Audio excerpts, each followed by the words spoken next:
Ladies and gentlemen, how are you all doing today? My name is M1K3 and in today's video, we're going to be talking about whether you should use edit on release or not. This is a pretty controversial topic to talk about, so I'm going to try to give you all the pros and cons of using it and not using it. If you guys are enjoying my videos and want to see double daily uploads for an additional 10 days, as well as streams of every single event in Fortnite, you can use code M1K3 in the Fortnite item shop. Once we hit 10,000 support a creator users, I'll begin the insane grind. We're currently at an incredible 6,121 supporters. Boys, I have been slacking the last 2 days. I have only uploaded 1 video per day, and I truly do apologize for that. I just traveled to Skilliko's house and I'm now currently there for another day, so 2 videos are coming tonight. Once this video is posted, there will be a brand new one 12 hours from this upload, so turn on those notifications. With that said, let's get started with today's video.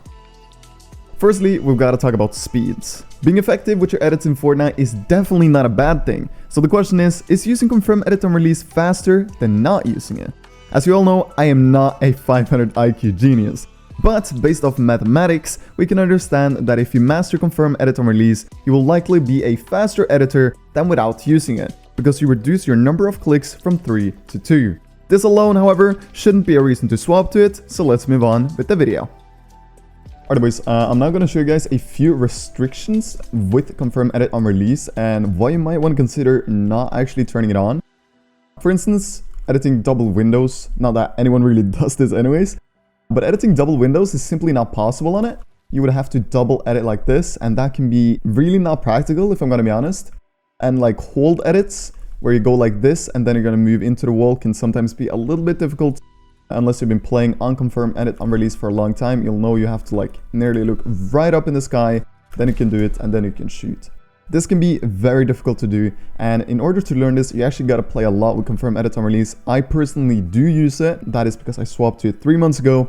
I couldn't go back. It's just so incredibly difficult to go back. The same goes for this edit. When you hold it, you want to go all the way to the side, obviously, but it can be slightly difficult. When you have it, you got to look all the way over there. Then you do this, and then you can get your shot. This can be very unpractical, as said, and I would recommend everybody thinking about making the switch to actually think about these things. Something else about confirm edit on release is that sometimes when you double edit, it can actually bug out. I don't know if they fixed it, but a few months ago, that was a very common bug with confirm edit on release, that when you were double editing, you would just simply pre-edit your floor. I don't know if that's still a thing. I haven't noticed it at all, but I do think that it might still happen sometimes, especially if you are on the higher ping side of Fortnite. So just be careful about that. Next up, we got to talk about control and consistency, 2 of the main aspects of succeeding in competitive play. In my opinion, the control on both having a confirm edit on release on and off is relatively good, but the win goes to having it off. It is just so many more peaks and edits you can do with it, and I believe that it is also easier to be consistent with it off because you can actually redo mistakes. You cannot do that when you're playing with confirm edit on release. You've got to fail the edit, press edit again, and then confirm the edit. The first thing I noticed when I swapped to confirm edit on release was that the edits in laggy endgames were smoother. For some reason, it was just easier to edit. This is one of those things you just have to go out there and experience for yourself, because this one is one of the main reasons I personally use the setting.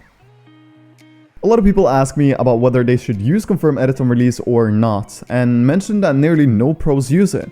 Boys and girls, it is not weird that most pros don't use it. Most pros have been playing the game since the very start and have gotten so used to the normal editing that they don't see any point in switching. However, there are a few pros that use it and seem very happy about it. But if you want to use confirm edit on release, you shouldn't base your decision on what pros are using. Find your own way of doing things and pop off.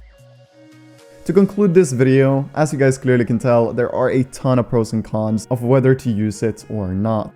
For me personally, I would say that as of right now, not having it on is better than actually using it because of the limited control you have when using it.